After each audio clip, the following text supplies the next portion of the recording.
Hello, everybody, and welcome in to the Penny Bloom Podcast. Today, we continue Action Movies Galore with a true American classic.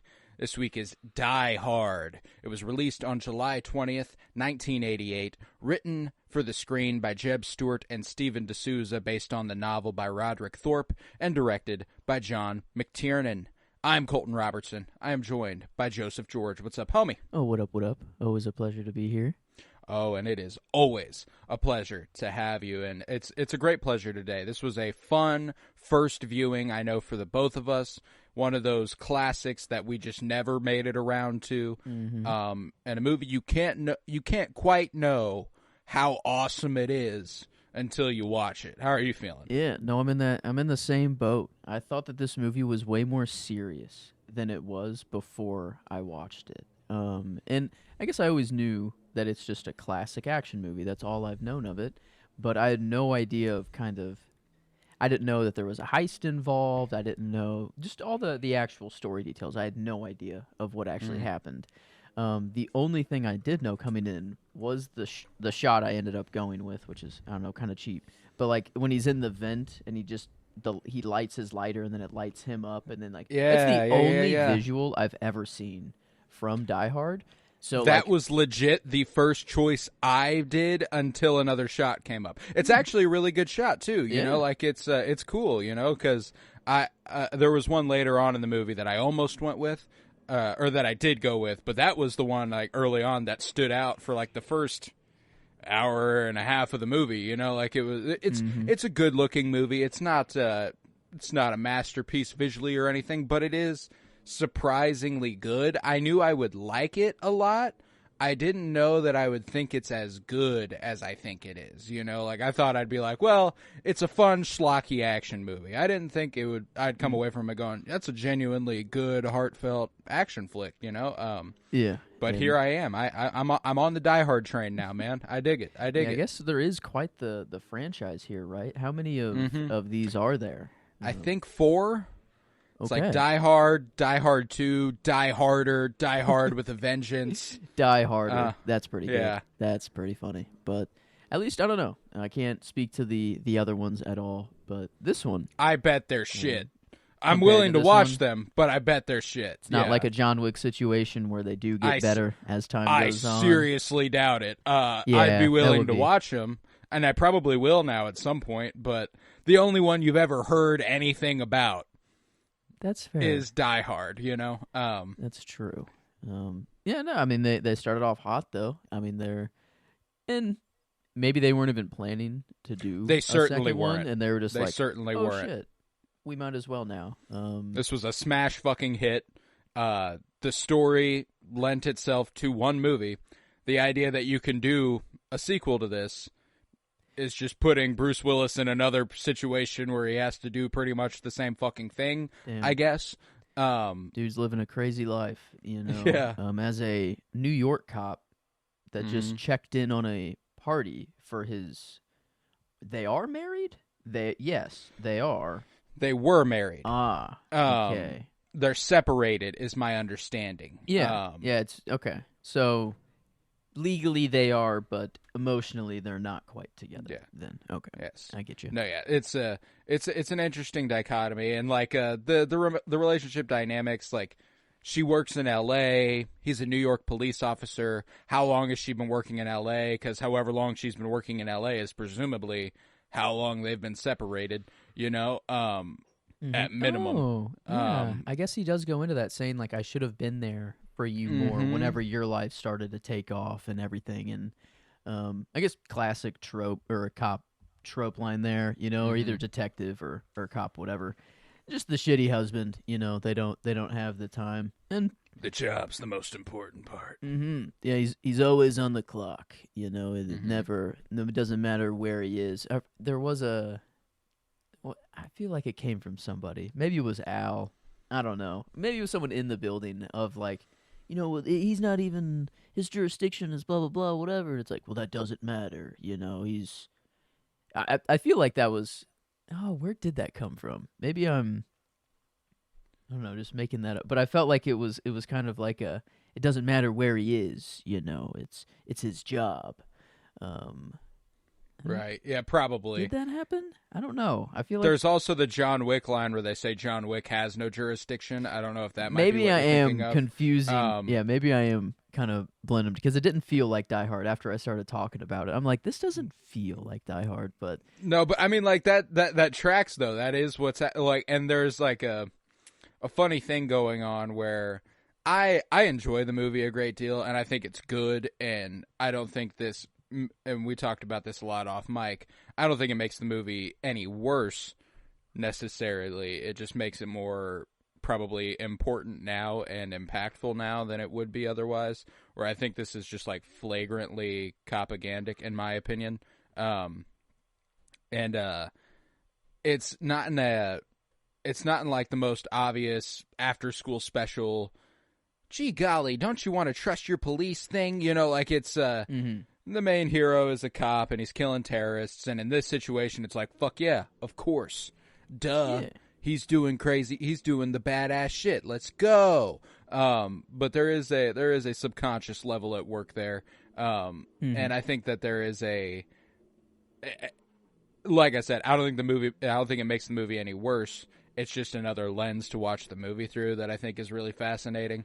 And because it is funny watching sort of the way John McClane approaches the situation at hand.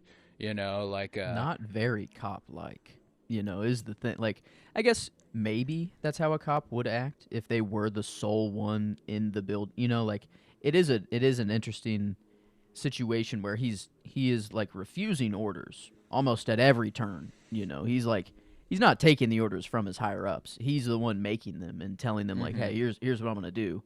So there is like that side of it where there is the challenging authority. But like I like if this movie is dropped today, it's not made this way. You know, like there's no way this movie could come out right now and people like it would be polarizing as all hell. There would be half the country that's like, oh fuck, you know, fuck yes, I love this, and the other half would be you know, it's a little I don't like so. Well, if they made it today, just like and it depends on studios and everything, like what studio's making it, if it's independent, if it's whatever, because you know there's a good chance that the rogue cop thing, that's a good trope. I like the rogue cop, like that's what he is. He doesn't take orders. He doesn't, you know, he does what needs to be done, you know, and but that grants the police the idea.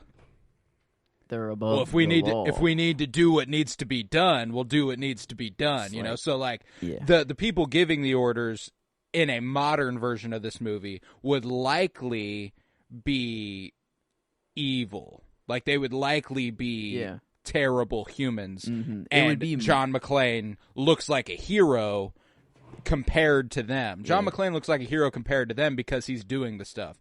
The cops they're lackluster. They're like, oh, we can do this. We'll handle this. It's fine. You know, like it's not like they're like, kill them all, bomb the building, and kill the hostages inside. You know, like that's what they would do. Yeah. That's what they would do in a movie now. But like it's I mean, and they put that on the feds in this movie, which I think is a good little addition to the film. But yeah, it's a fascinating movie for that reason, I think, in a modern context. Yeah, and I wish I could time travel to 88, watch this, be in the mindset of someone who's in 88 and tell you guys how I feel about it, but I'm not, you know? This movie came out before I was born. Yeah. So, many years before I was born. So it's like, yeah, that lens does exist and it is there. So it's like I can't really just take that out. And that's the thing too, is that like I said, I don't think that makes the movie any worse. Like, and it's not like it's not like the focal. At least they're not like, hey, you better trust your, you know, it's not like their main goal of the movie, but it is. It's definitely subtextual. Like it is very, very like.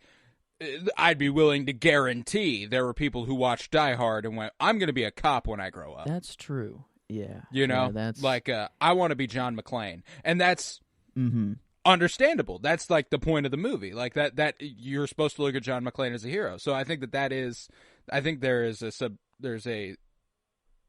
it's not the intention of the movie to be like, God, don't you love the cops? But they're like, don't you love John McClane? Yeah. Who is a cop? It's a fascinating way to approach this film. It got me to think, because there's he's one guy against all these people, and they call him Cowboy many times. Super like cool. John Wayne. Like there's references to other cowboys, and it's like, yeah, that's Gary Cooper, asshole. Like, yeah, I love that. At that time, you needed one dude to keep the town in check. Like, if you had, it was just the threat. It was more of like the threat. Just because you're in the town, it's like no one's gonna fuck with you because like you're just the cowboy that's known in that town, or the sheriff, whatever. It just happened. It's one dude, or like maybe the sheriff had like a couple other people that worked for him, but at least the sheriff would be the one that would be like, he'd be the one to get the business done, I guess, if it had to happen.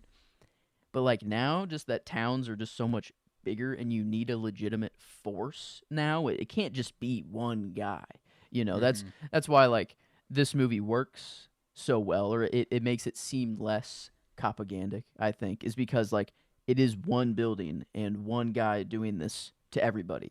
Every other cop that's there, they're like useless. They're just pointing lights up at the building. They're just standing there. They might as well be civilians. At that point, they're not doing anything. And so like I think that's maybe like when I first watched it, like I had like almost zero like propaganda or like any of that feel, and I think it was because of how he blew them off. How it was just kind of like you're so stupid. Like everything you've told me is wrong. From the feds. Al was the only kind of cool guy, the only cop that seemed to have a level head or whatever. So they're obviously doing something there, though, to be like, hey, the cops are smarter than the federal government. Yeah. So yeah, I think they're definitely there's definitely a like decentralization. Like the federal government can't know what it's like in your city, so don't don't trust them. Trust your people. Trust the people who like. It's like, and I think that's a. I don't mind that message. It's fine. It's just because I don't like cops. I certainly don't like feds. It's either way. You don't have to be a cop to do these things. Yeah, those are feds on steroids.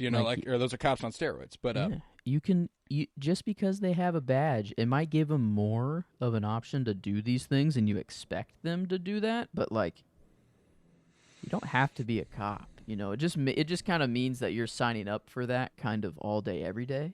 But like, if a situation breaks out and you end up being the hero and you're a chef in a kitchen somewhere, I guarantee people are gonna love you just as much as if you were a cop and saved them. Yeah. It's like, and so I guess it just is kind of, for a movie, it's like, all right, he's a cop. You understand he has this skill set. It's like you can either really only go like cop, military, ex-military, killer. He could have been assassin, a former hitman, retired. That's a whole different movie at that point. Yeah, it's like, exactly. So how many people can you really choose to kind of just give you the, all right, he's got this skill set and he can do, sort of, it's believable. No, yeah, and that's why it's like that. That's why ultimately, like, you're right. It could be a chef who just happened to be the hero of the situation.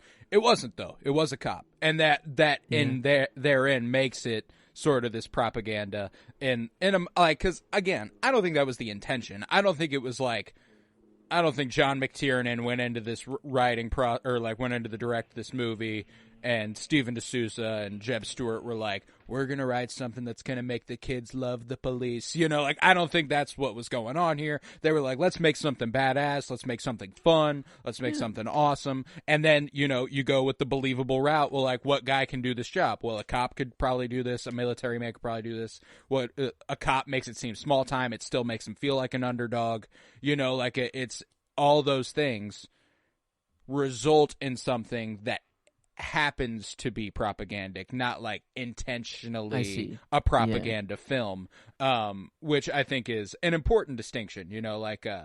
The reason this movie is still good and still watchable and still fun is because it is not intentionally a propaganda film. It's just a byproduct of these sort of things. And I think that, like, whenever people call like some of the Marvel movies like military propaganda, which I tend to agree with. It's because, Carol Danvers, Air Force fighter pilot, War Machine, is called War Machine. Tony Stark, weapons manufacturer, and obviously he turns his back on it and stuff. But like these are good signs of like that sort of alignment. Anthony Mackie as Falcon. Clint Barton, Shield agent of the government. It's like so. Like yes, these are our heroes. Yes, they're us. They're wonderful. They're also soldiers. They are also agents of the government. They are also all these things. So it becomes like. The story itself might not be propagandic, but idolizing these people as heroes at all is the propagandic part. Now, and that's neither here nor there particularly. I'm just talking about like some of the Marvel movies I would say are much more heavy leaning into that than others, obviously. But this is that again, neither here nor there. I think that. Here, it's like we have this weird, unofficial Christmas movie, as well as like what's the guy's name from Home Alone? Kevin? Is that his actual name? Macaulay Culkin. Yeah, I guess Kevin from, the kid, but like, it's like if he grew up, and Kevin! like... Yeah, like the elevator, like the whole thing. He could have basically said, "Keep the change, you filthy animal." I don't know. Like it's kind of the same thing. Some of the like here he blows up a building. He drops a bomb down an elevator shaft and blows it up. But like in Home Alone, it's just like a thing that comes down from a doorway and smacks someone in the face. Paint cans, smack them in the face. But here it kind of turned up to 10. It's like Home Alone. Definitely a huge influence. Definitely a huge influence on Home Alone. Gotta be. I'm going the other way because I know Home Alone first, but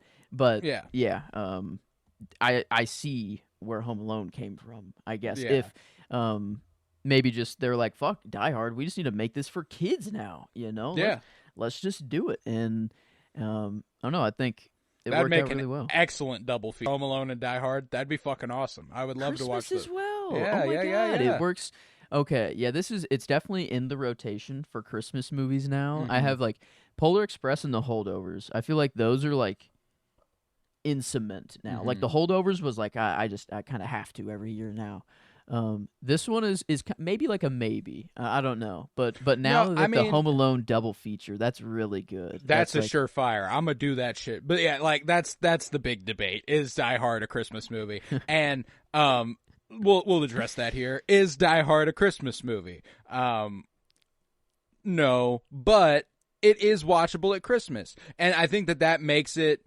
It makes it more a Christmas movie than like other fucking movies. Okay. Yeah, it's not a Christmas movie. That's not how you would describe it. But if you were to watch it during Christmas time, it would add. It would be just fitting. a little bit. Yeah.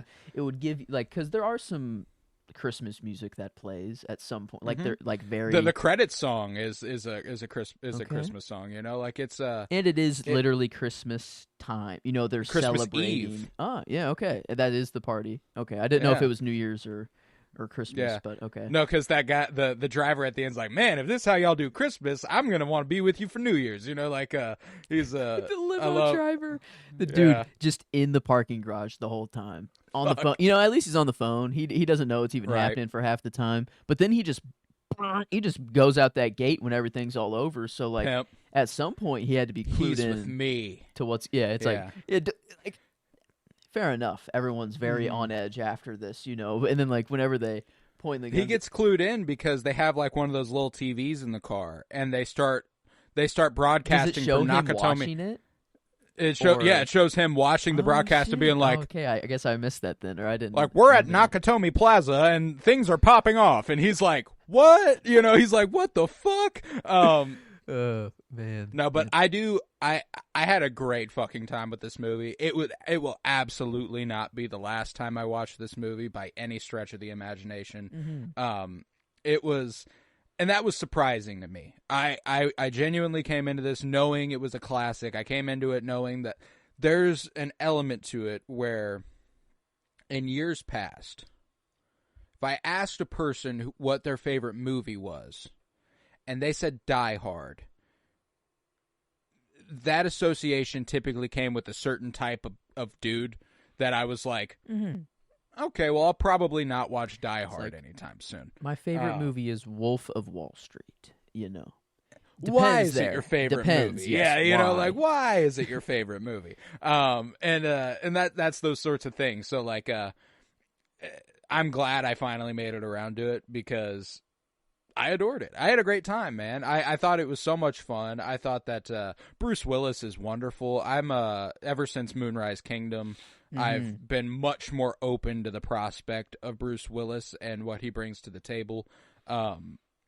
He's fucking good in this, man. He's incredible, and he got my favorite character. Of course, I don't know how I could go with anyone but John McClane here. But my favorite performance is Alan Rickman, our Severus Snape, being there that blew my mind. I went the whole movie not knowing that was Snape at all. I mean, the hair, everything's just so different. The voice, everything. And then you tell me, and I'm like, well, hold on a second. I'm like, what? And now that I know that, it kind of makes me wish I switched my performance because like it is so different. Like it is. Just Bruce Willis, he's a talented actor, Pulp Fiction, Moonrise Kingdom, and this. I wouldn't say there's anything about any of those roles that are the same, but it's almost a Jason Bateman sort of situation where he's it's like kind of found his lane, you're kind of the same guy. Like there's quirks, there's different things about you. Obviously, like when it came to a Wes movie, he has Wes-isms, you say you can't take them. You say we are doing that whole thing. It's obviously different, but it's Bruce Willis ultimately. What I loved about Alan Rickman is that I did know this was Severus Snape. These are the two defining roles of his career, Hans Gruber and Severus Snape. And I would always I knew that going into it, and I still was like, holy shit, that's him? I was like, hold the fucking phone, because the German accent and then switching it up to be an American accent during the movie at one point to fool John. Fool John, I say in quotes, as he didn't truly, but he was cautious. I mean, now that I'm thinking of that scene, how did Hans was going up there to was he setting the explosives on the roof, or was he just kind of making sure that it was? Why was he even going up there in the first? Was it to check out John? I think he was making sure that John hadn't affected the explosides. Okay. Because he knew John had the detonators. But if he has the detonators and he's upstairs and he's doing all this, who's to say he hasn't, cut some wires, made sure shit, Okay. John's clearly a very capable man. Better safe than sorry. What if he does know something like this? What if he does know how to do shit like that? So I think he's just making sure, if you want something done right, go and do it yourself. It's kind of how I took it. And I guess the way the scene plays out, it makes it kind of known that he knew Hans was going to come. He had the gun unloaded already. Maybe he just does that anyways. Maybe it's not like he's expecting Hans, but he's just going to hand someone a gun. This is the easiest test to see whose side they're on. Is do they shoot you? Do they not? And with an empty gun, much, much better, obviously. Well, so it's also, if a firefight does pop off, one of my favorite movies that I've watched recently is called Assault on Precinct 13. Fucking brilliant John Carpenter movie from, I think, the 70s. And there's a giant firefight that pops off at a police station, and one of the guys has been firing a gun, and he stands up and he pulls the trigger at the end of the fight, and he's like, fuck. I haven't been shooting. No, there was never bullets in the gun. Everything, the gun's all popping off around him. If you hear gunfire in the heat of the moment, you might not know you don't. So that's fair. It could be he's trying to make someone feel like a hero. He's like, I'm going to protect you anyway, but here's a gun. You feel assured in yourself. If you're on my side, you feel a little more secure. You feel a little more in control. So I think tactically it's a pretty smart move regardless. Like you said, making sure that they're on your side. Step one. If they are, they feel secure without. That's a cool thought of not even knowing you're not firing, but you would feel like you, because in a firefight, obviously you feel the recoil, but but not in the moment. Adrenaline rushing, shit's popping off. You don't not recognize in the moment. that. Yeah, like if we're sitting right here, I'd be like, oh, well, I'd definitely be able to tell if a bullet's not firing. But like, I would think a bullet's about to fire, and I would probably make recoil myself. Just doing exactly. That's wow. So that's one of those interesting things that I think was and that's what makes John such an interesting character is stuff like that, because he does seem really one-dimensional. He does seem like classic American action hero, and he mostly is, he mostly is that. And I think that it does come down to some classic American action hero tropes, but it's just such a quintessential version of that I think if you are going to do, like, you want the movie that does all those tropes the best they can possibly be done, it's probably, sorry about that, it's probably this. It's just, I don't know what else I would point to. Simplistic. It's like they didn't, if the movie was made today, the cop part would be more complicated. The feds would be more complicated. Every other part would just have more moving parts, and I think that's worse. Like this does, the fact that it is so simple, it does still have that, if you want to see it through that lens, it's there. But at least it like, you're right. They didn't make it the goal. It doesn't make it's it a result not of the propaganda. movie. It doesn't make exactly. it not just because of the nature of what they're shooting and doing. But if they did dive into that, it probably would have made the movie worse. Yeah. No, 100%. Yeah, like, that's why I'm like, it's an interesting one too. And like, when it comes to the politics of Die Hard, the way they handle these sorts of things, it's really fascinating. I love Hans Gruber. Immediately one of my favorite movie villains I've ever watched. I absolutely love that guy. I love that he seems so complicated. He seems so deep and dark and sinister. This is a heist. They're stealing bonds. Like they're just taking money. It's not even like the terrorist threat is just to buy them time and get them what they need for the money. And like, the business dude who all right, guy, I can handle this guy. Yeah. Oh man, played that part. This is my cup of tea. Yeah, like I'm the best. If I can handle fucking whoever, I handle $1 million deals on a daily basis. I think I can deal with these guys. That dude actually died though, right? Like that dude's that guy got shot. Yeah, that dude's fucking he's done. dead. I thought that they were gonna play it as like because we didn't see the gunshot, we just heard it, and then he put the walkie-talkie out there to hear him all scream. I thought it was gonna be of like Hans did, he just shot the air, didn't actually kill him, but like that dude never popped back up. I don't give a fuck that he's gone. I don't give a fuck really. Well, and I love that was a great moment too, where like whenever that scene's fantastic. I love the trope of the hero and the villain never actually meeting until a certain point, and up until then they can still communicate. I love that they're on the same channel. They're talking to each other. Like I love that initially John knows that's the case, so when he talks to Al, he's like, my name's Roy. Is that the name he goes with? He's like, call me Roy. Like this will be, this is it for now. I'm not going to tell you much more information other than that. Like there's a lot of really cool and thoughtful choices in the movie that I think are that pay dividends ultimately. Like I enjoyed Al's character a great deal. I thought that Reginald Vell Johnson plays Al really, really well. I thought he was funny. The specifics of his story I have issues with, but I think that it is a little weird whenever you start thinking of it outside of the movie. Like you're right. Like in the movie it works and it's like, man, a feel good moment for him at the end. He killed a bad guy. But then you're like, wait a minute. His triumph is that he is now comfortable pulling his gun again. Yeah, and the first time he did it, he shot a 13-year-old child. Yeah. Like that's like one of those things where like it's a result of I don't think they were initially intending to do propaganda for cops. I think that writing a movie like this is a result of the depiction of cops as heroes previously. They depict him as like when he's sitting behind a desk, John pokes fun at him. He's like, you're out of it then. You're not a real cop. You're not on the beat. You're not on the street. You're not you're not in the shit is basically what it's kind of portrayed as.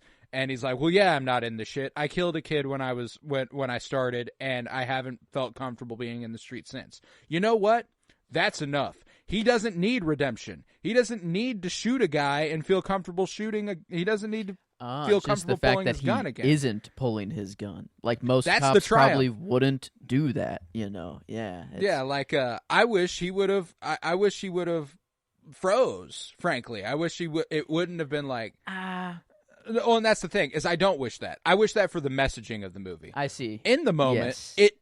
you needed someone to take him out, you know. Yes, it's a triumphant, awesome moment within the movie, which is one of those things that makes it propaganda. You know, like it's like they're not going to make propaganda that's negatively depicting cops. Like it is. What other triumph story are you really going to give a cop? It's like I think they kind of, maybe not purposefully, but they're kind of written into a little bit of a corner there. It's like cops only do so many things. It's like you have to if you're going to give them a triumph story or something where, you know, it feels good, redemption, something has to go wrong first. Right.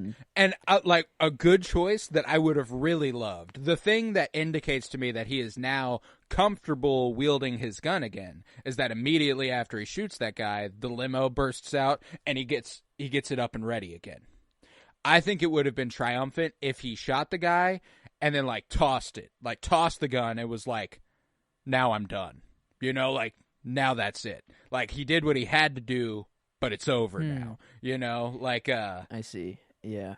Yeah, it is a weird, like both. I kind of want both. I kind of want him to be like, "No, I'm good." Like I see I could be useful, or you know, like this it obviously has a time and place, but then also, well, he's got the kid on the way, and he's clearly not an old guy, but an older cop. I gotta guess this man's in his 40s. You know, like it's and they retire and do something else, my man. They had that, you know. If I ever get out of here, man, I can't wait for that play date. You know that our kids are gonna have. Yes, and, I love that. See, like that's cute. There's so much of this movie that, like, again, I didn't mind that while I was watching the movie. It was one of those things that, like, I reevaluated after, and I'm like, that's interesting. You know, like, it's just, and again, I don't think it makes the movie worse. I don't think it makes the movie less enjoyable, specifically while you're watching the movie. It does make me look back on it as a little like, that's literally the only part of it that I think is handled, like, on the whole, poorly. That's the only thing I can wrap my head around as being like kind of inexcusable. I get what they're going for, and I think that it works while I'm watching. It really does. But it's just kind of like maybe something else, you know, maybe something else, you know, I don't know. Yeah. And like the whole point of it is that everybody else froze in that situation. Everyone else. Even the cops that haven't killed 13-year-old boys before and that are gunslingers and whatever. It's like, and the fact that, I don't know, it does kind of fall apart a little bit. No, I mean, like, and that's what's crazy is that, like, while you're watching the movie, I don't mind that moment one bit. I thought it worked. I was like, you know, I was kind of like, fuck yeah, when it happened, you know, but like, that's the point, you know, like that is what they want you to think when that happens. And I think that that's one of those things that's just kind of like, you know, it's hard. Imagine if limo dude ran him over. Right. Oh, see, that could have been cool. Sick. Like maybe, I don't know, maybe Al is thinking about it and we see him, you know, about to, but then the limo I don't know. I think the thing that really works for it is that Al, not only have Al and John formed this friendship that will certainly last a very long time now. I wonder if he's the guy that, you know, is in the next ones, or like if they have that play date with the kids, or like if they come. Oh, I hope they do. That'd be so cool. Yeah, but that, like,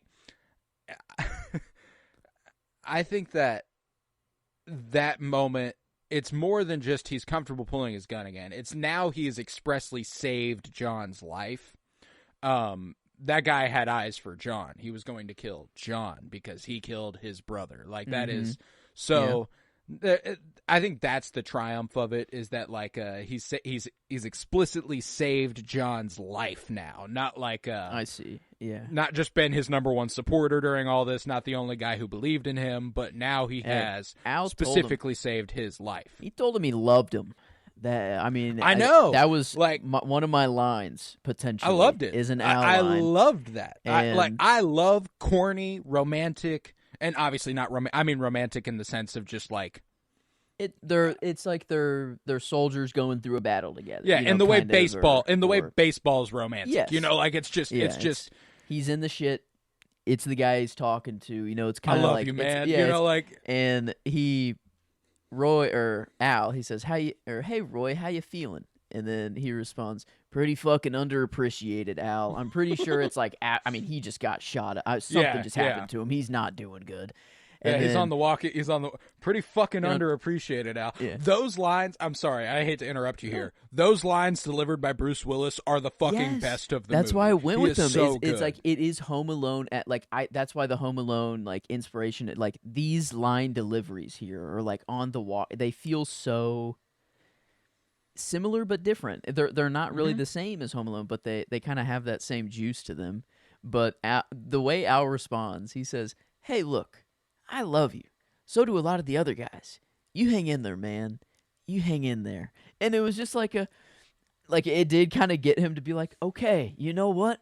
I can do this. Yeah, you know? I got a bullet in me right now. You know, I have a cut in my foot. My foot's bleeding. I don't know if it is that time yet, but like, dude, yeah, he wasn't doing too hot. Yeah, it's because he had to stomp over glass to get out of the room. That was rough. And again, one of those just thoughtful little pieces of information in this movie that doesn't need to be there, but just makes it better is that he's barefoot the whole fucking time. Like, yeah, and I read a piece of trivia that his shirts, they had 17 different shirts that were like more and more degraded as time went on, which is pretty funny to think that, obviously isn't just one shirt that he's wearing that slowly gets more degraded. No, it's like you need to have this one on during this scene, and if they're shooting them in order, that's always crazy to think about. But I loved how it was kind of like video gamey at certain points whenever he like would kill a guy and like take their bag and he's like, oh, now I have a walkie-talkie, now I have a lighter, now I have these bombs, or like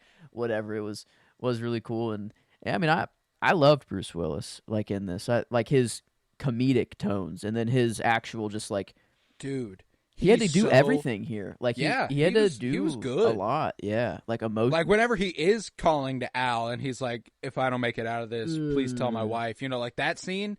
That's a powerhouse scene from him. That's so fucking good. I think, I don't know. I guess and those are strong, but the comedic beats from him are my favorite, and they're also like comedically.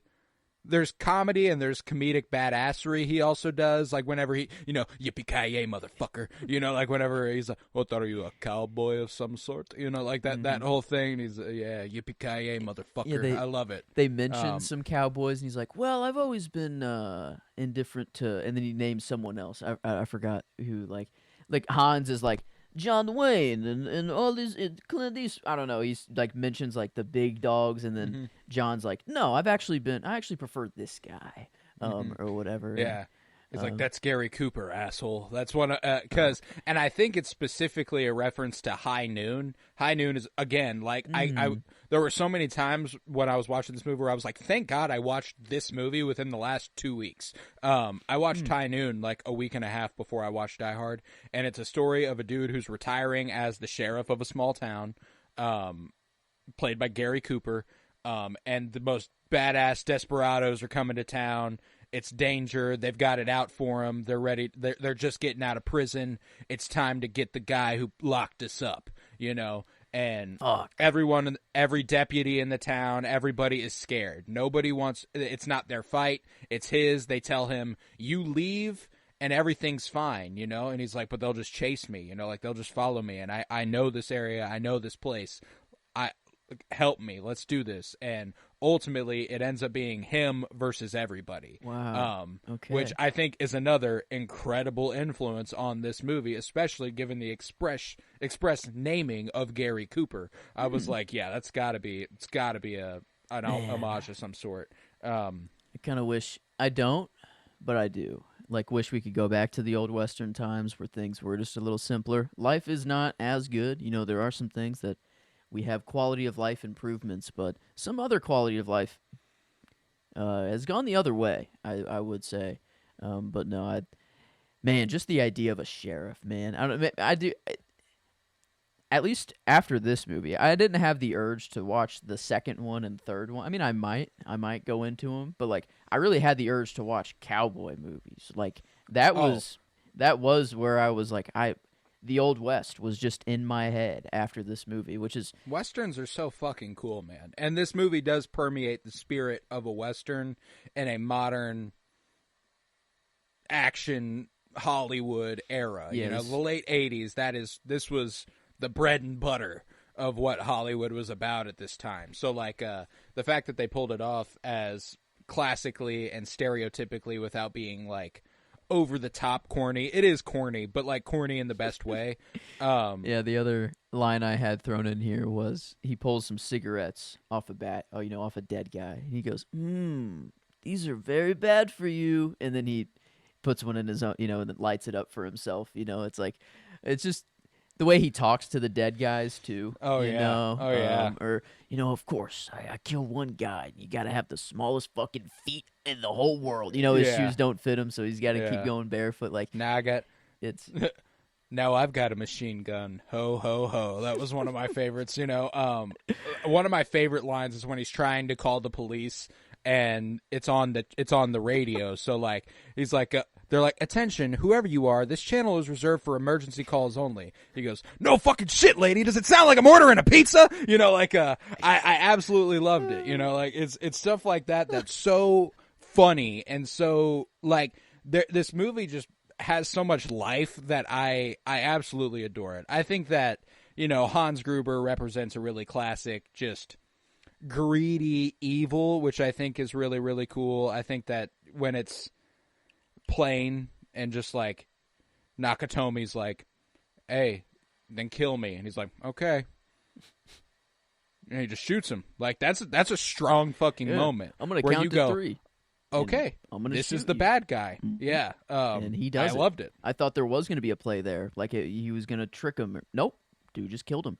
And in the fact that he's playing like the terrorist playbook to a T, that he knows exactly what the feds are gonna do. He's playing it, and the only time the feds did anything outside of the playbook is whenever they didn't land on the roof with their helicopters and they happened to be attack helicopters instead of transports. But even then, those helicopters still blew up and crashed. So yeah, the feds, they didn't really do shit the whole time. Hans definitely, he knew the playbook. This is, I guess, why in sports that it is cheating. If you do know the other playbook, it is quite helpful. And I guess the 7 locks or whatever, like they have to get through. It's like I guess in like a movie like Heat or something that's like an actual technical detail they need to tell you of how they're gonna break through the safe. But it's just like fuck it. There's 6 like magnetic or something locks, and then one has to go whenever the power's cut off, and the FBI does it. And I'm like, I don't really care. It doesn't really make sense. Fuck it. It's cool that it's like that they have to like go with this playbook. And like, and when the cops arrived, Hans was like, all right, well, this was going to happen. This is part of the plan. We need, we kind of need them eventually. We need the FBI eventually to cut the power to open, I guess. Well, and I love the ambiguity of that he presents to them. Like he picks a bunch of revolutionary terrorists, as they're known in the United States, around the world, and is like, free them. But they're all from different causes, so it still shrouds what this guy's motivation is. It just seems like, okay, well, he's just a revolutionary of some sort. He's trying to weaponize the corporation. He's trying to take down a corporation from the inside, sort of shit. Like, I loved that prospect, and there's part of me that wishes that could have been what they were more about, I think. But then the movie gets bogged down in logistics. It gets bogged down in specifics, and you don't get the fun of an actual political statement. Like it's not a political movie. There's obviously, it permeates with real politics because of just after the fact lenses you can put on it. But there's hardly any movie But there's only so many movies that don't have that, But one of my favorite things that I think is really fascinating for the time, that I think makes a point to show that they're not trying to be political, is that the villains are German, not Russian. Yeah, it would have been a lot more on the nose. Yeah, this is a time when, and that's the thing, is that if they're Russian, it's for a cause. It's for something. It is to take down this. When it's Germans, it is ambiguous. It is like, I don't know what you're here for. I don't know what you're trying to do. And I like that was always... I like just the ambiguity they're shrouding the villains in. Is it like was just the CEO Japanese or something? Or was it a Japanese-run company or something? Because it was in L.A., but... Yes. So when Hans Gruber gets introduced, and he's like, all right, which one of you is... I can't remember his first name, but Nakatomi. Which one of you is Nakatomi? And he's walking around. He's like, you immigrated from Japan when you were 2 years old. You graduated from here, and this year you did this and you did this. So he is not the CEO, it doesn't seem. He is like he's high up for sure. But it seemed that Nakatomi Industries it went above him, or this building's called Nakatomi Plaza, but I don't think that's what the it seemed that there was a higher up. Definitely. That's what he's saying whenever he's like, I don't know. It's changed every hour. I see. That's beyond me. Because even the building just kind of appeared. I don't know. We're in L.A. I don't know. Maybe it just had some Japanese kind of decor that I'm trying to think of, but maybe it wasn't super Japanese. I was just trying to think of maybe they are just purposefully muddling the culture. They're throwing in Germans and Japanese and just throwing it all in so that it doesn't really matter. That it is just kind of like, fuck it, focus on the heist and the everything else sort of thing. Well, we haven't even really talked about Holly. I love Holly. Yeah. I love Holly's character. I thought that she was a fantastic character. I love the scene where she goes and talks to Hans, and he's like, who put you in charge? And she's like, you did when you killed my boss. Now, for some reason, everybody's fucking looking to me, and I don't like it, but hey, I'm here. I like you. I love that trope, too, of, the villain, being like, this one I like, Yeah, I respect you, the worthy adversary sort of thing. It's funny that came more from Holly and Hans than it did from John and Hans, which I thought was cool.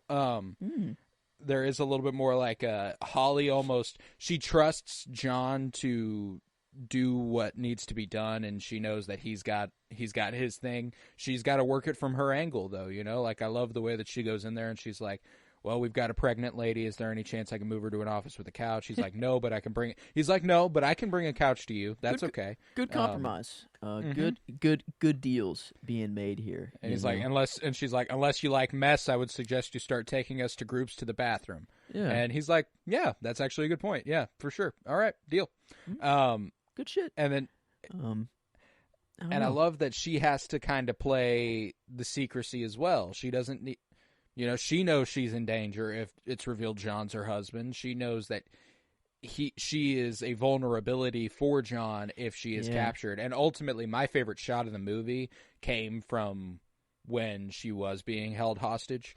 It's when John and Hans finally face off, and he comes around the corner, and there's this backlight just silhouetting him hard, and Hans is holding the gun to Holly's head. It's behind him too, and just fucking gorgeous shot. One of those shots where as soon as I saw it, I was like, well, that's it.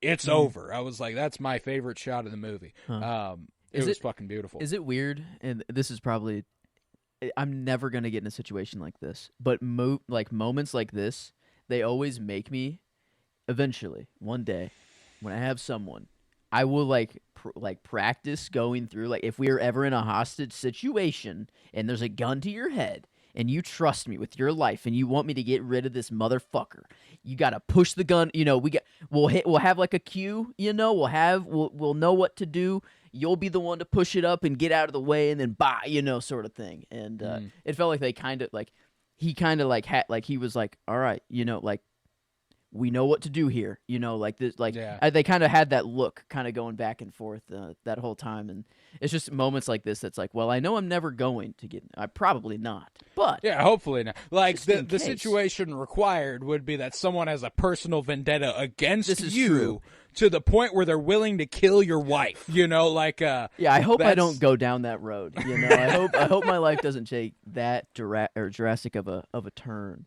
Yeah. But no, it's but no, man, it was fucking badass. Like I loved the movie, and I'm so thankful that I went out and bought it on physical. I went and got it on Blu-ray, and I watched it on that. It was a gorgeous copy, and I'm glad I have it now. I'm glad that I'll be able to watch this whenever I want. I like that as like a tier to judge a movie now. I kind of had like a tissue, like how much I cried.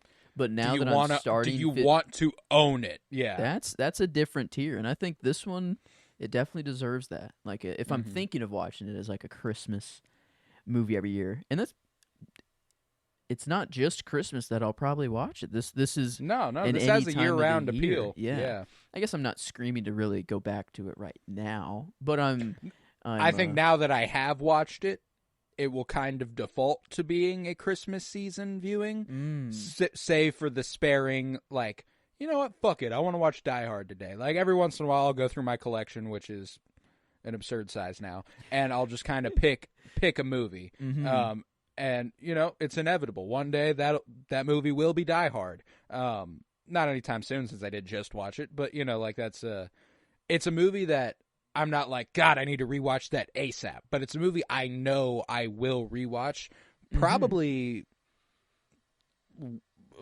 yearly at least. It makes sense that it's a classic. Like I've heard that it's a classic, and now after watching and it's what a weird. You just know.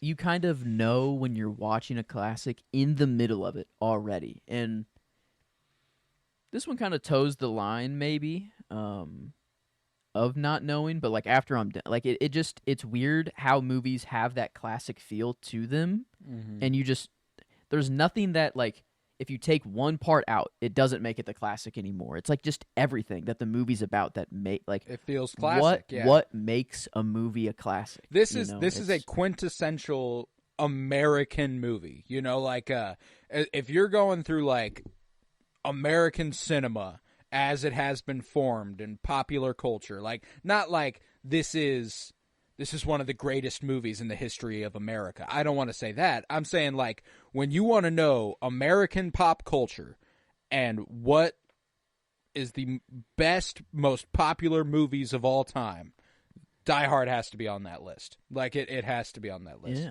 And that's high praise. Like, I adore this movie. And man, I feel good about it. And this conversation, it hasn't swayed me at all. It doesn't make me like it more. It hasn't made me like it less.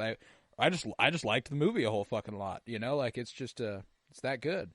Oh wow, yeah, it made $1 billion. Is that adjusted for today, or is that like every movie combined?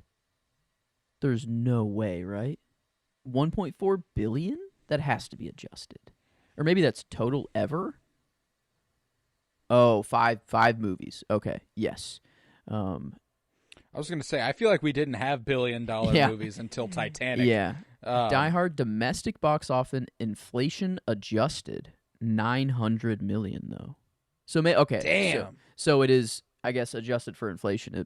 Just the first one made almost $1 billion. Like, and wow, that's kind of nuts. I mean, I was trying to put myself in the time and see like how crazy people would be going for this movie at the time, and I don't know. It feels that like it is just a different time in movies. Like the theaters were just so much more of everyday life. It seemed, I don't know, like people just went to the theater so much more, and for a movie to be as big as it is now, it is just kind of a different ball game. But that is, I don't know. I guess. If that's to be believed, to almost make $1 billion, I mean, adjusted. I'm looking at the list of official billion-dollar movies. It looks like Jurassic Park. Jurassic Park was a $1 billion movie. Jurassic Park looks like it might be the first. Titanic looks like it might be the next. Wow. I'm going down the list. Yeah. As far as I can tell, that's the case. Yep, and then the Phantom Menace. Okay. Makes sense. Yes. Okay. The actual number. Yeah. For the domestic opening, it made $600,000 domestically. Die Hard. So Opening weekend. Yeah. So that's the other thing is that due to streaming, theater runs are much shorter now than they were. Movies were in theaters for like 6 months back then. Like they were in theaters. Like it was. Oh, whoa! That's not normal at all to me. Yeah, that's weird. Extremely foreign. Yeah, but like now a movie's lucky if it gets a 3-month run. You know, like that's 3 months seems long. Like that's like Dune. How long was Dune even? I mean, I guess it's still showing and they're like bringing it back because, but like they had to bring it back. Like, yeah, it's been a month and a half. Damn, that's 6 months was like normal. 6 months wasn't normal. 6 months was normal for the very successful movies and very popular movies like Die Hard.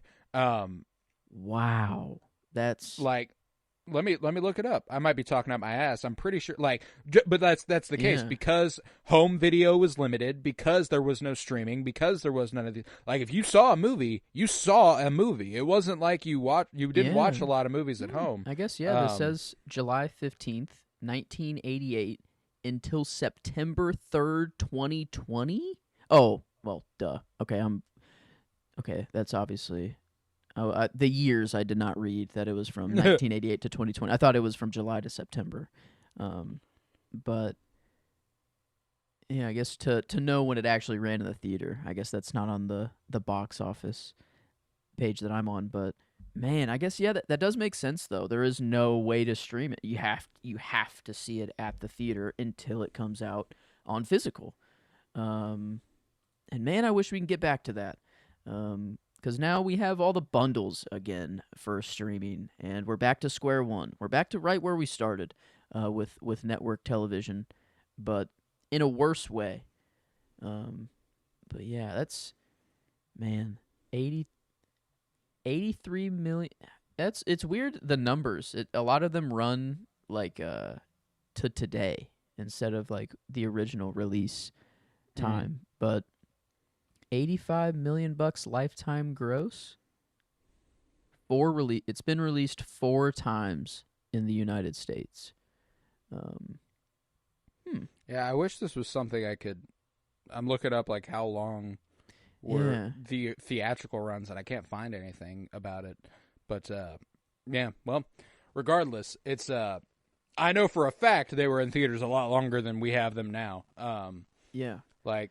Word of mouth was much more important. There wasn't social media. You weren't getting, it was like, you should go see this. Is that? It wasn't fake hype. It was just real hype because it's coming from people. It's like, yeah, no, you have to see this movie. It's not the studio making a trailer or something to get you excited and all of the hype being built because of a cameo you're going to see or something. It's and obviously, and marketing has always been a crucial part of movies, when it came to, I love watching old TV spots, like watching Star Wars commercials from the 70s and 80s that were like, coming this summer, the film of a lifetime, like that sort of shit.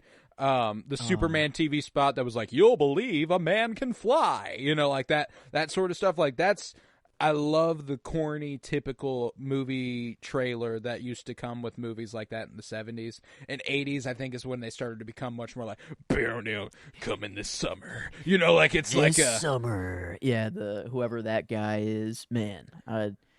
Live free and die hard. Like it's... is that one guy, or is there just multiple people that do that voice? Probably a lot of voiceovers. Maybe one probably OG. A lot of voice acting. Yeah, maybe there was one OG guy that started it, and everyone else was just like, well, we got to do that now. But Sports. Yeah, it's that guy. He's just been around for all of time. Yeah, it would be really cool to see like the Die Hard, how they marketed it in '88, like how they would go about it. But I'm curious now. I'm going to look it up. Yeah, it's Die Hard Original trailer. Yeah. Let's There it is, see. the lighter. I don't know, maybe that's why.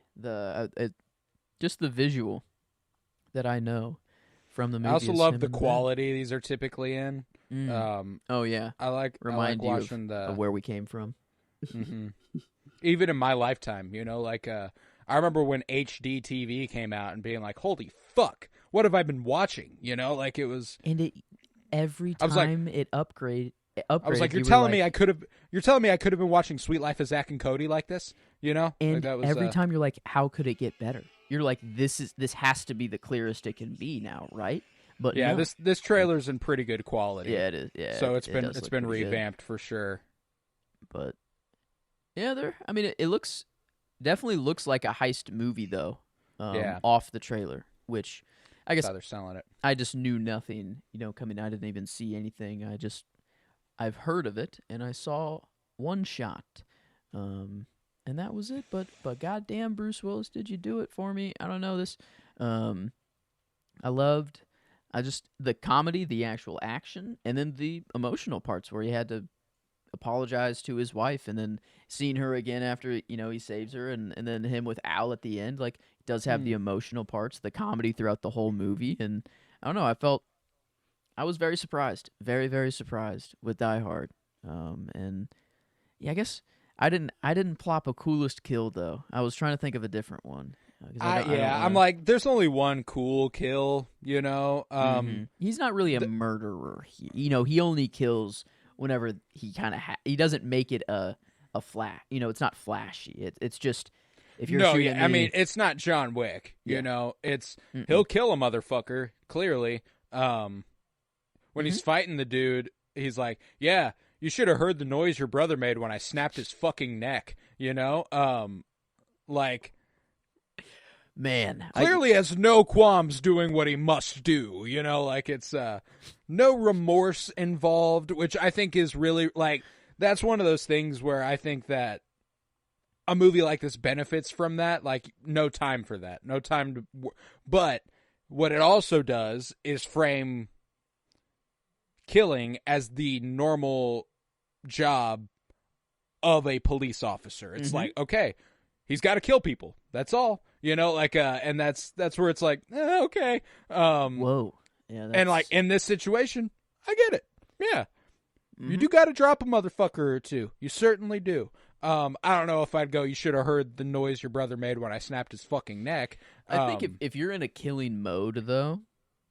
Yeah, you're not the same kind of person at that time. That's true. You got to find something to like make it okay. I don't know, like, cuz I can't even kill like a fly, dude. Like, to think about killing like a dog or like a cat, even if it is coming to attack me, like, and it is going to kill me, like, I'd probably be a mess after it's over. There's no, like, but a human life, like, it shouldn't be different than like any other life. But, like, I swatted a fly the other day while I was in the bathroom. It landed on it, like, and I got it. And it landed on the ground, and it did the little bzz, bzz, but like, it wasn't coming off the ground. I was like, "Fuck!" Like, now I gotta put you out. You're not flying again, bro. I know this is your livelihood. That's it. Like, I gotta smash your shit. Yeah. I was cleaning around the house. There were 2 bugs that came in. One was fine. I got him out of the door. One happened to, wings no longer worked. Yeah, but that's bugs. The thing that really. It's a bug. I don't know. It's a bug, yeah. But like the thing that fucks me up, and I don't even know if this is how bugs work. I thought after I did it, I was like, man, this motherfucker had no idea he was gonna die today. Like that's how I look. I was like, this motherfucker had no clue he was dying today, and he died. Like giants to them. They probably don't even know that we're a living thing. They probably just think that we're like a fucking tree, or I don't know, just like a. And then we just happen to, they just land on us and just one smack. It could be it's just reactionary to us. We're not thinking about it, but oops, I just killed you. But no, here it's No, I just maimed you, and now I have to put you out of your misery. That was the part that really fucked me up. But here, now I wasn't crying or nothing, but I was like, damn, bro, this sucks. Like, but But no, he's like, you should have heard the fucking noise your brother made when I snapped his That's fucking all that neck. to say. Yeah, to be a killer, I think that is you just gotta have something else in you. I don't know. It like apparently when people say that they were about, someone was about to kill them, they say their eyes were like black or like they were different. Like whenever they saw that person come up to them or something. That people that lived through an experience whenever they were almost killed, whatever. But it is weird. Like in kind of the zone of interest thing where it's like his soul dementing like kind of thing because he's doing these things. I feel like there's that sort of angle where it's like even if you're okay in your mind of what you're doing, there's still like another. It's not okay. There's a part of you that isn't okay. Like it's not natural. Yeah, no, but that's the thing is that I appreciate that this movie doesn't deal with that at all. I think it's funny that this movie is just like motherfuckers got to kill people. Every once in a while, you just got an off a motherfucker. That's kind of all John McClane does. And I appreciated it. I thought it was a fun fucking movie. I dug the part whenever he's on the roof and he's like trying to scare the hostages into going back inside, so he's just firing his gun, and then the feds are like, "Fucking get his ass! That's one of them." Like, "Motherfucker!" Yeah. Obviously, from a helicopter. Yeah, there's no real being like, oh well, that's obviously the good guy that is trying to scare them away from us and get them to safety because there's bombs on the roof, and like obviously. But I did love that back and forth of not knowing who's who and not the feds not even knowing that it's truly a heist and all of the fucking feds being like, well, we'll lose 25% of the hostages, but that's okay. That's I think that's if there is any propaganda or propaganda, it's like not cop, but it's anti-government. Yeah, for like sure. It's like they're so decentralized. They are so out of it, apart. They are not part of your community at all. So they're gonna look at it as like a business, not business, but kind of just logically and not with any emotion whatsoever. Robotically, they're robots. They even have the same name. Really? They're both Agent Johnson. They play that as a joke in the movie, but I think that's the point. That's like awesome. they're so not singular. They fall in line. They do what they have to do. I'm Agent Johnson. This is Agent Johnson. No relation. One of them's black. One of them's white. That line was kind of funny. Okay. Whenever he's like, no relation. Okay. It's like, yeah, no shit. But yeah, that 20%. That in. The guy being like, it's just like Saigon, baby. Let's fucking do this thing. Like, he's bloodthirsty. He wants to kill people. Like, that is what he wants to do. And the other agent being like, I wasn't even born when Vietnam happened, yo. Like don't. Yeah. I don't know, but yeah, let's do this thing. Like, would you rather want, the feds to be the one to come save you, or one John McClane that's fucking passionate as all hell to John McClane. He cares, for sure. I think and I would go there. So I think that's if there is any propaganda actually in the movie in the real time, I'd say that's what it is. It is fuck the big government. Your local force that was expressed. They wanted that message to come through for sure. That's yeah. I mean, he did tell him off. He's like, hey, you're the one who just got fucked on national TV, basically. Yeah. Fuck you, bud. I'm the one doing all the real work here. Fuck off, put Al back on the line. I was like, all right. You know what? I liked it. I like any time that someone could tell the government to fuck off. So I don't know. I appreciated that. And Al kind of taking the walkie back, like kind of like, yeah. I don't know. It was just these small little victories that my man, like he said one of the, like it's just kind of I love every time that like whenever you mess with the bull, you get the horns. I love whenever he shows up and takes the walkie from Al and he's like, "Who is this? Who are you?" And he's like, "Fuck you, put Al back on the line." That sort. I loved that. To blah blah blah. Yeah, it's like, I am the deputy chief of police. It's like, okay, well, fuck you, dude. I don't work for you. I love that. I loved that shit. So like, it's one of those things where like It's so fun. It's not melodramatic. It's corny, but it's like it's over the top, and I appreciate that greatly. In the best way possible, you know? Like there are a lot of superhero movies that wish they could be Die Hard, you know? And they just don't have the like I appreciate the underdog side of things in this story, which I think is really what really pulls it together. And he just happened to be there. It's not like he was on a mission sent from the government to like, hey, go in here and do this. It's just like, well, wrong place, wrong time. Now I kind of have to do that. You know, it's like, it's my job. I got to do it. And that works better. I mean, for what they made. He also has the personal drive. You know, his wife's in there.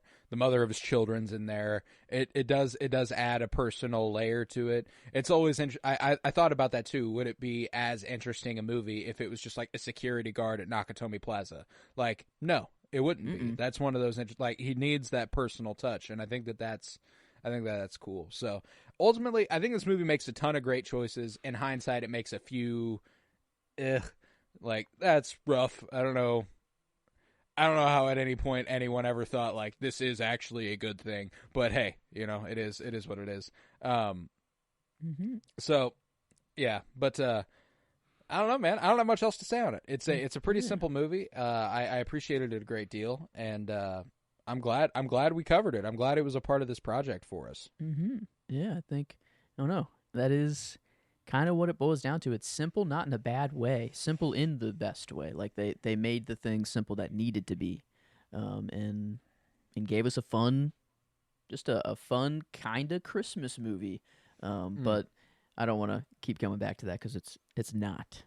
No, but I mean, like that's definitely a part of the movie, though. Like it's you know, it's got a little bit of that Iron Man 3 thing whenever he's going in there with like the ornament bombs and he's taking down the compound by himself. Like that's I think there's a definite influence this movie has had on a lot of action comedies after it. Like it's and this isn't even really an action comedy. It's an action movie with a little bit of comedy. It's just funny at points. But yeah, man, I loved it. But if we kind of feel wrapped up there, we'll go ahead and do the plugs. And after the plugs, it is Friday, baby. So we're going to go ahead and rate this. We're going to rate this movie as we typically do. But we are also going to be doing music of the week. It's me and Joe got an album of the week for you. He'll have one. I'll have one. Or I know I'll have one. Up to him whether or not he'll have one. He does have one. We're good. So plugs coming. If you would, head to patreon.com/PennyBloomPod where you'll find over 50 hours of exclusive content, all sorts of book reviews, comic book reviews, movie reviews, and the like. You can also get early access content, which for $1.50 a month, you could have already heard this episode like 3 fucking weeks ago. Where are you at? What's going on? You should have been over there. It would have cost you $1.50, and you'd have that and so much more. Hard Boiled next Monday. It's over on Patreon. You know, like it's been there weeks now. Go over there, $1.50 a month. Like I said, patreon.com/PennyBloomPod. If you would, head to Twitter, follow @PennyBloomPod, follow on Instagram @PennyBloomPodcast. Remember to leave a 5-star rate and review wherever you might be listening and download. And I'm going to ask one favor, itty bitty, nothing huge. If you're listening and you liked the show, tell one person you listened and liked the show. Not 50. Don't tweet about it. You don't have to do that. You know somebody else who likes Die Hard. You know they like Die Hard. Send them this episode. Let them know. Hey, check this out. They talked about Die Hard. We love Die Hard. You know, hit them up. One for the one time. Me and Joe have been lightly discussing the last couple rough months for the podcast. If it keeps continuing down this trajectory, maybe something's going to have to change. So I'm taking different approaches. Tell one person, one guy, one girl, one them, anybody, anybody. Tell somebody, one person. But yeah, you can also watch on YouTube now. Look us up, Penny Bloom Podcast. We are there, and you can watch. I've got a little album on display today that's on theme. This is called Redemption by J-Rock. Feels like an important theme in the movie. Bruce Willis seeking his redemption, getting back in with his wife, you know. Holly McClane. Fuck yeah, you are. Loved that. Yeah. Hell yeah. With that, let's rate this movie. All right. How are we feeling, enjoyment-wise, on a scale of 1 to 10? Well, in action movies so far, we have John Wick, I guess, technically, but Akira would be the only, true other one, I guess, with the start of everything. Which that's a 7. And I know I'm north of that. I liked it more than Akira. So I think the John Wick numbers might be more comparable. Definitely. And yes. the highest one we gave was Chapter 4, 9.5. I don't think I'm Not there. Then we go down to Chapter 2 at a 9.25. Probably still not quite at Chapter 2. Yeah, probably not. John Wick 1, a 9. Yeah, I don't know. It's got a little, Is this a 9? 9 is... That's really high praise. Here's the thing. What John Wick has going for it that this doesn't is no propaganda. and Keanu Reeves. Keanu Reeves is my favorite movie star ever. So Keanu Reeves being in the movie automatically makes me like it a little bit more. It has Willem Dafoe. I fucking love Willem Dafoe. Yeah. I like Alan Rickman. I like Bruce Willis. They're not Keanu Reeves and Willem Dafoe. Killing people like they are over there. We were talking about how killing a fly and whatever's bad over there. That is the point. The point is the killing. It is to see how he does it. It's a lot, and this movie is more fun. It's more heartwarming. John Wick is more badass and purely enjoyable. I don't know. And I would argue John Wick's a better movie, which makes it more enjoyable. And I think that's kind of the line here. And plus, it has the revenge angle. It's got a little bit more of it's different. So I wouldn't say I'm super far south of John Wick 1. I would say I probably like this more than John Wick 3. Yeah, and that's an 8.25. And I think at least what it's telling me is I'm somewhere in the 8.5, 8.75. I don't think I could tie it with John Wick 1. I couldn't either. But I could definitely go in between 3 and 1. I think 8.5 tickles my fancy. I like 8.5 a lot. I think it fits this movie like a glove, and I'm comfortable with that. Okay. And critically, it's good. It's certainly not a bad movie. It's good looking. It's well edited. Simply written as well. Simple. Which adds, gives it and well written. I'll add. Those comedy beats we were talking about. Those are good lines. That's good dialogue. I'd say visually it could have done a little more. If it wanted to, but not the need for this one. It's like there are a lot of opportunities. I was thinking about it while I was watching it, and I was like, "There's an opportunity to shoot this better." There certainly is, but not bad. It never looks bad. Nothing it's was never like, God, this is ugly. It's still a movie made in the '80s when lighting was good. And they're using real cameras and so real sets it's nice. and, It's nice. It looks good. They're actually in that building. That is a real building that they are filming in. So the visual effects are astonishing. Blowing the shit up and the helicopters crashing, and that's awesome. It looks great. So it's a quality film. It's not one of the greatest films I've ever seen, but it is good. I'm at an 8, probably minimum. Okay, Akira, we might be right there. We gave an 8.5 for Akira. Akira's a better movie. It is. Yeah, there's a lot. Just that one is way more complex, and that doesn't necessarily mean better, but visually, there's just a whole lot more going on with Akira. So that is kind of an unfair comparison, but I would say I would put it below. That's for sure. It is below an 8.5, but to go. What are some of the critical numbers we did for John Wick? I'm curious about that. The lowest is 3 at a 6.5. It's better than that. And then it goes to 2 at an 8.25. I was going to say 1 at an 8 is flat. 2 is an 8.25. Yes. Yeah. Okay. So. Yeah. No, I think. I did say John Wick is a better movie, and I stand by that. But we're dealing with one of those ones where if I could, it would be I think 7.75 is cutting it too short. I would probably put it at 7.9. So I'll go 8. 7.75 might not be cutting it short. That's what I'm actually. gonna say. I don't know. I mean, I guess let's see what that. If we do 775, it makes it an 8 flat, which feels pretty dang good. Not gonna lie. Mm-hmm. If we go 8, it's an 817 or an 82.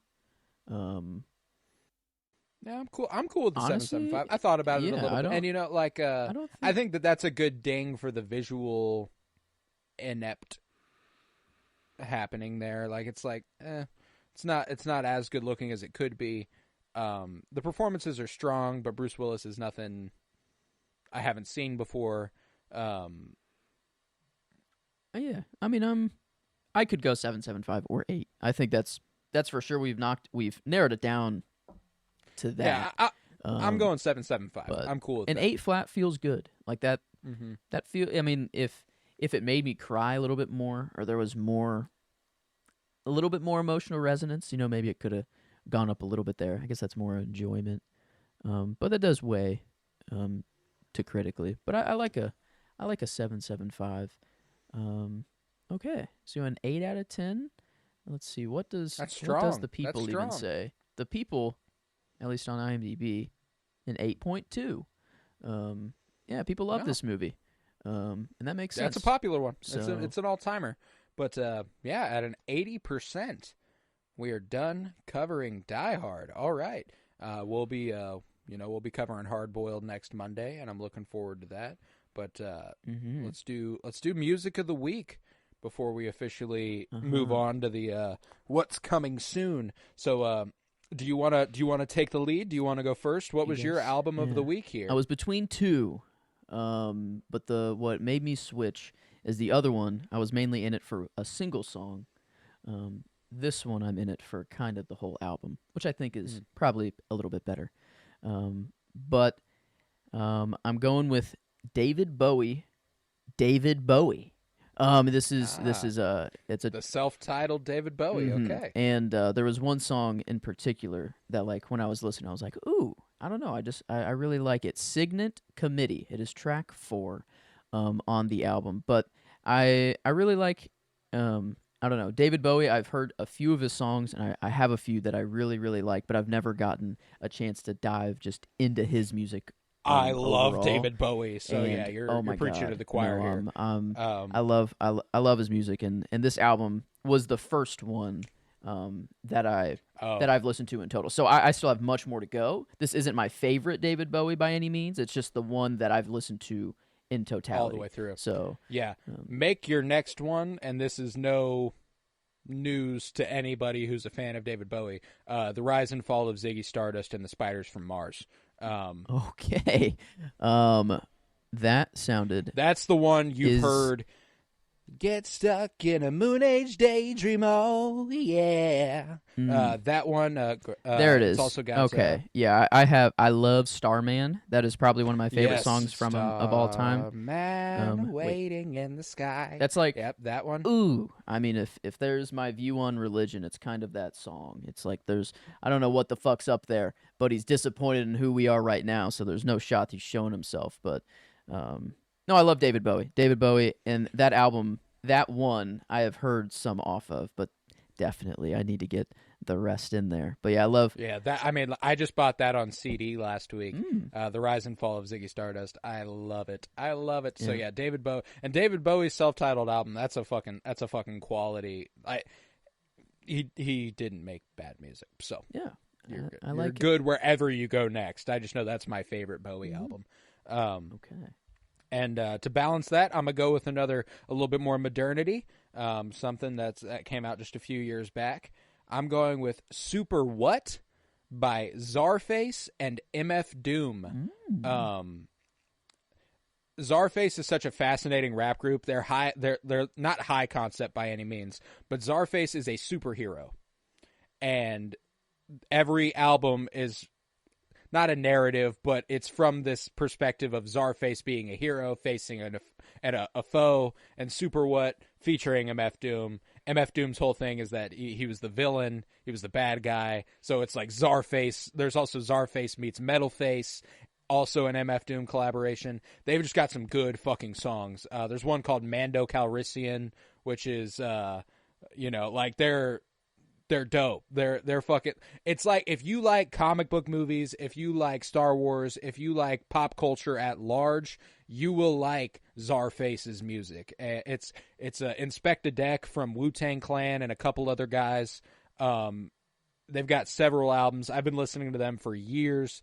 And Super What, I revisited that earlier this week, and it's just been steadily creeping back into my rotation. So Super What by Czarface and MF Doom. Yeah, that's a combination I didn't even know existed, kind of music and comic book, blending those two together. But what a cool... Their cover art is so fucking cool. Yeah. Oh, dude, I love it. I love it. So yeah, Czarface, CZAR face, Czarface. Hell yeah. Okay. Sick music. Yeah. Music's so fucking cool, man. That's I'm glad I'm getting music back into fucks. it. Yeah, I am too. I love the album of the week thing too. It's been a nice joy to come back every week and be like, all right, now this week here's the new album not new album, but here's the album I've been listening to the last week. But yeah, so David Bowie by David Bowie and Super What by Czarface and MF Doom. So go ahead, check those out. And in the meantime, we will be back next week. On next Monday, we will continue Action Movies Galore with the maestro John Woo's Hard Boiled. Where we did a Japanese film on Monday with Akira. We did American this week or today with Die Hard. We're doing Chinese next Monday with Hard Boiled. And then we will be continuing our Anya Taylor-Joy spotlight on Wednesdays. This week we did Emma, but next week will be Last Night in Soho, directed by Edgar Wright, who also did Scott Pilgrim versus the World and Shaun of the Dead and also Baby Driver. And it was originally supposed to do Ant-Man. He ended up just being credited as like a writer and stuff. Very talented director, and Anya Taylor-Joy rocks, so I'm excited for us to cover Last Night in Soho. And then next Friday, we will be back continuing Action Movies Galore, and that will bring us over to The Raid, an Indonesian action flick. We're taking it all around the world here, baby. That's what we're doing. The Raid, I looked at it. It seems to be a similar premise to Die Hard. One building trying to reach the top. Let's do this thing. It's kind of it's like the tagline was like 1 man, 20 floors. So many mercenaries. It's something like that. So looks fucking gnarly. Super excited. We're gonna cover The Raid next Friday, and we will be back with another album of the week for you then. So yeah. With that, we will conclude this episode of the Penny Bloom Podcast. Remember what I said. Go and tell your one homie, that you fuck with us, that you fuck with the show. There's one nerd out there, Oh yeah, one nerd. And if you're looking to broaden your horizons, stick with us. If you don't watch a lot of foreign films, start here. Start with Hard Boiled next Monday. Do it with us. That'd be a lot of fun. And we're excited to talk about it. But yeah, with that, I was Colton Robertson. I was joined by Joseph George. Thank you very much, homie. Oh, thank you for having me. It's always a pleasure to be here. Oh, and it's always a pleasure to have you. And remember, peace, love, and bloom. And yippee-ki-yay, motherfucker.